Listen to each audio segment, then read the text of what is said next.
예, 박 후보자님, 전주의 이상직입니다. 지금 쭉 여러 존경하는 의원님 말씀을 들으니까 진짜 그게 사실이라면 박종철 열사의 고문 축소 1차는 경찰의 조직적 은폐였다. 근데 2차에서 그 검찰이 밝혔다 이렇게 말하는데, 그럼 1차는 경찰이 조직적 은폐면 2차는 검찰이 조직적으로 은폐한 사건입니다. 그걸 이제 하나씩 질문을 하겠습니다. 지금 그 박 후보자에 대해서는 개인적인 인품에 대해서는 여러 사람들이 좋게 말해요. 이 자리는 개인적인 인품을 논하는 자리가 아니고 이 박종철 열사 사실, 역사적 사실에 대해서 그 재조망하면서 지금 그 후보께서 말씀하신 6월 민주화 항쟁으로 이어지고 오늘날 민주주의의 꽃을 피웠다는 그런 과정에 그 대법관으로서 자질이 있나 없나를 점검하는 자리입니다. 이런 취지에서 말씀을 드리겠습니다. 그 세월호 사건이 일어났는데 사고입니다. 거기에 대해서 어떤 느낌이었습니까? 그 많은 학생들이 죽었는데 짧게 대답해 주세요. 정말 안타깝고 저도 뭐 슬픔을 같이 하고 있습니다. 예, 두 번째. 그 아프리카에서 실험을 했어요. 자기 아들 원숭이를 배에 싣고 그 부모님 품에 띄어냈어요. 그러니까 어미 원숭이가 그 배를 쭉 쫓아가면서 결국은 어미 원숭이가 죽었어요. 아들 원숭이 죽인 건 아닌데 실험입니다. 이 실험을 했을 때 그 어미 원숭이가 죽은 원인이 뭡니까? 간장이 녹았어요. 예? 이 부모의 심정입니다. 저 또한 둘째 아이를 교통사고를 잃고 나서 10년 동안 세상을 등지고 아무 생각이 없다. 그냥 산송장입니다. 첫째하고 셋째가 있기 때문에 그냥 살았죠. 아마 이런 심정일 것입니다. 그럼 박종철 열사는 공권력에 의한 고문에 의한 살인입니다. 살인. 예? 이거 사고가 아니고요. 그러면 박상호 후보자의 자녀가 만약에 이렇게 국가의 공권력으로부터 이렇게 살인을 당했다면 어떤 조치를 취했을 겁니까? 검사가 아닌 그냥 일반 부모 입장에서. 네? 어떤 조치를 취했겠어요? 많은 언론에도 나오고 많은 사람들이 인권운동가들이 말을 하고 예? 제가 뭐 길게 말씀드릴 사항은 아닙니다만은 부모로서는 엄청난 그 슬픔과 고통 속에 있을 것으로 그렇게. 모든 영화를 봐도 그렇고 모든 현장을 봐도 그렇고 얼마나 열심히 많은 모든 수단과 방법을 조치를 강구하겠죠. 예? 그렇습니까, 않습니까? 예? 네, 그렇게 생각이 됩니다. 그래서 지금 그 판사, 검사 열심히 하시는 거 압니다. 그리고 대법관이라는 자리는 아까 후보께서 말씀하셨듯이 어떠한 외부의 압력에도 굴하지 않고 국가 권력의 남용으로부터 사회적 약자를 포함해 국민의 기본적 인권을 보호하는 역할을 수행한다고 했잖아요. 그렇습니다. 맞습니까? 네. 이러기 때문에 국민들이 대법원과 대법관을 존경도 하며 감사하는 겁니다. 왜? 마지막으로 자기를 보호하고 진실을 밝히기 때문에.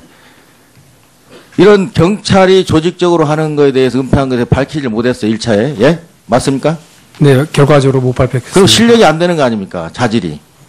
왜? 대법관은 그런 걸 밝혀야 되는데. 두 번째. 자, 이제 질문 들어갑니다. 2차 수사팀 합류해서 5월 20일 날 고문 주범 중 한 명이 강진기를 신문했죠? 맞습니다. 네. PPT 보세요.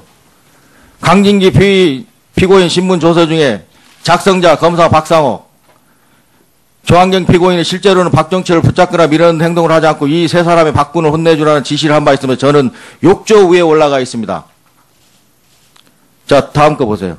안상수 전 검사가 신문한 조한경 역시 조한경 피고인 신문조서 작성자 검사 안상수, 저는 그 현장에 없었으며 강진규 옆에서 고함을 지르는 등 겁을 준 일이 있을 뿐인데,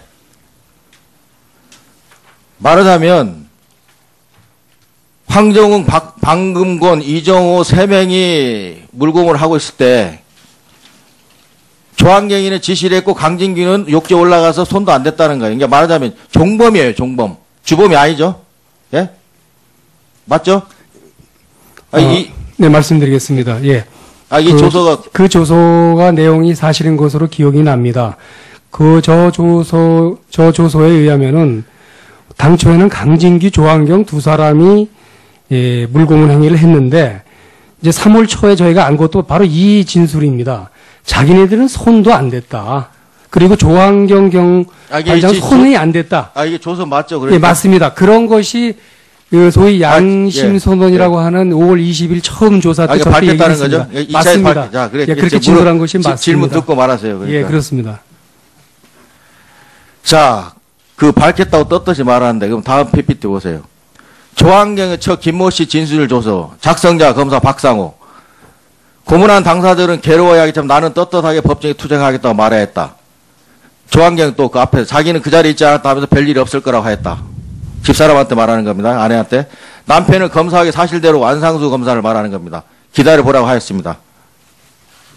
자, 또 마지막. 치안본부가 회유 협박 PPT입니다. 조한경의 처 김모 씨 진술 조서 중 작성자 검사 박상우. 박처원 차장이 불러 강진규 처와 조한경 저를 함께 만나 주범이나 종범이나 해당되지 않아 가볍게 처벌받는다. 또 박 처장은 더 무거워 실수로 인정되지 않고 더 무겁게 처벌된다. 또 유정방 과장은 조한경 그놈은 내가 고문할 때도 자리를 피한다고 하면서 대공수사를 하려면 그런 일도 하여야 한다고 하였으며 조한경이 없었다는 걸 내부 경찰 직원이 말을 해줘요.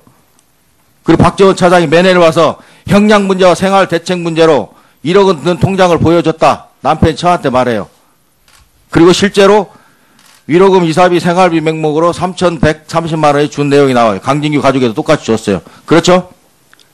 그런 그 조사가 있었던 것으로 기억납니다. 네. 이렇게 회유, 압박에 본인들의 진술 아까 경찰이 조직적으로 은폐했다는 조직적으로 은폐한 걸 2차 진술에 자기들이 주범이 아니고 경찰이 조직한 걸 밝혀줬고 이렇게 또 가정 집사람한테 또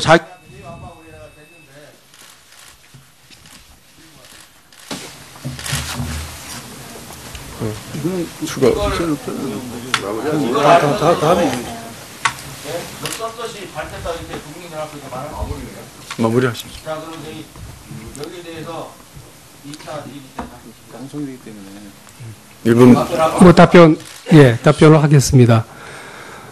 지금 의원님께서 말씀하신 것이 조한경, 강진규가 3명이 더 있다고 하면서 2월 27일 안상수 당시 검사에게 밝힌 내용입니다. 근데 이 내용에 의하면은 조한경은 자기는 전혀 고문 행위에 관여하지 않았다.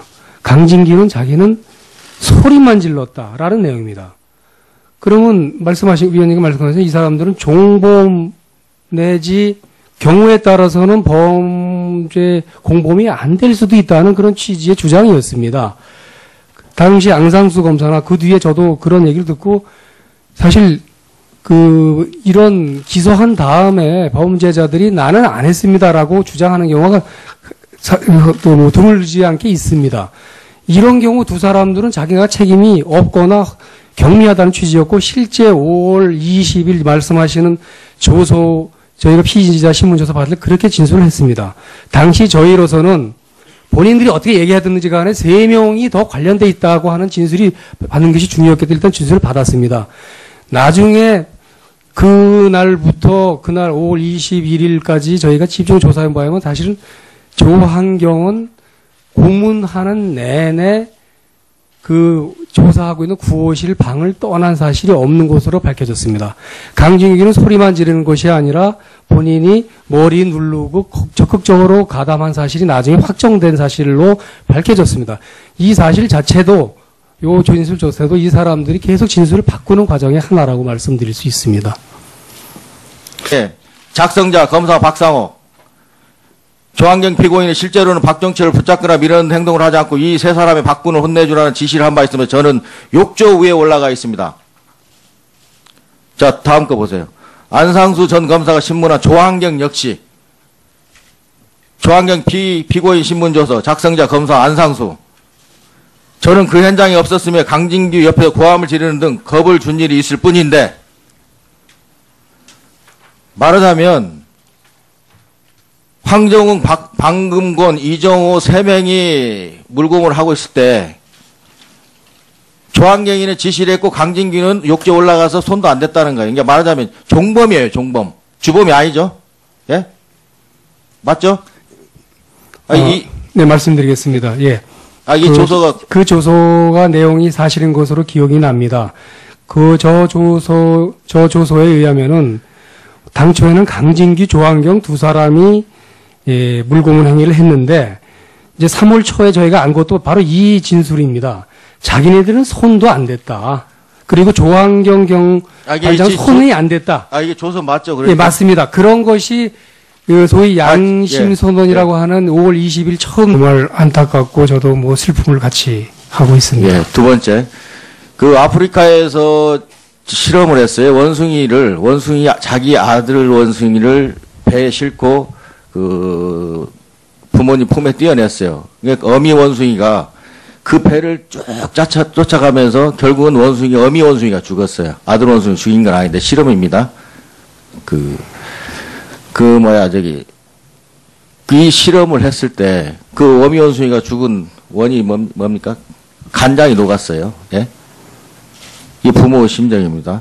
저 또한 둘째 아이를 교통사고를 잃고 나서 10년 동안 세상을 등지고 아무 생각이 없다. 그냥 산송장입니다.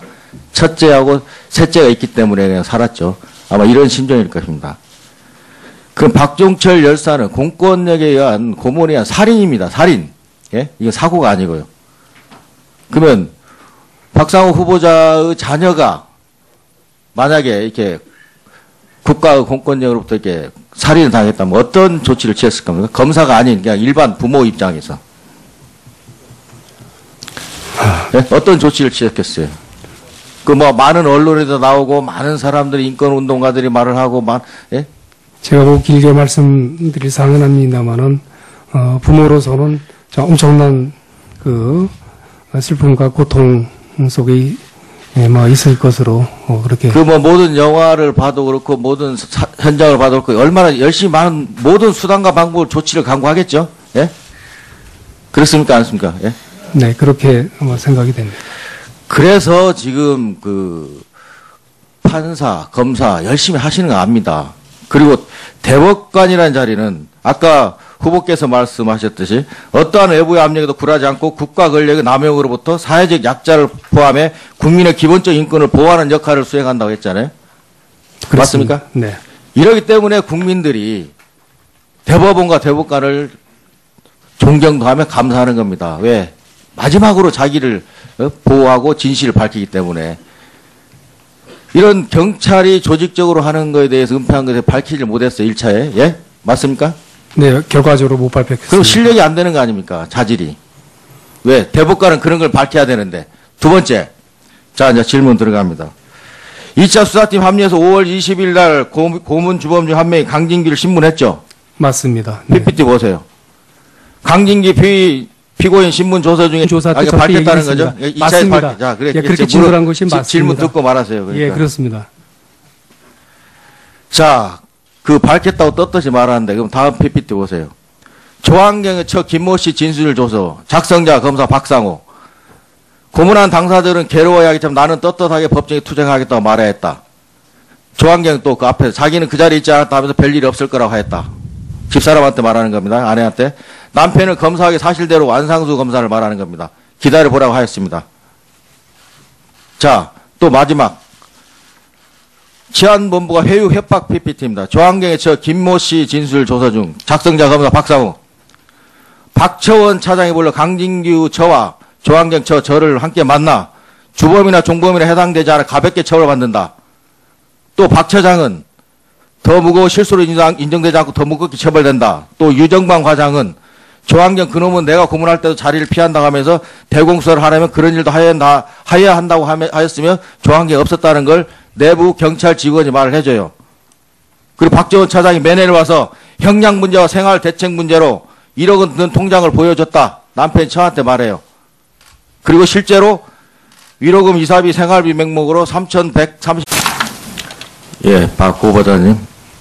전주의 이상직입니다. 지금 쭉 여러 존경하는 의원님 말씀을 들으니까 지금 그게 사실이라면 박종철 열사의 고문 축소 1차는 경찰의 조직적 은폐였다. 근데 2차에서 그 검찰이 밝혔다 이렇게 말하는데, 그럼 1차는 경찰이 조직적 은폐면 2차는 검찰이 조직적으로 은폐한 사건입니다. 그걸 이제 하나씩 질문을 하겠습니다. 지금 그 박 후보자에 대해서는 개인적인 인품에 대해서는 여러 사람들이 좋게 말해요.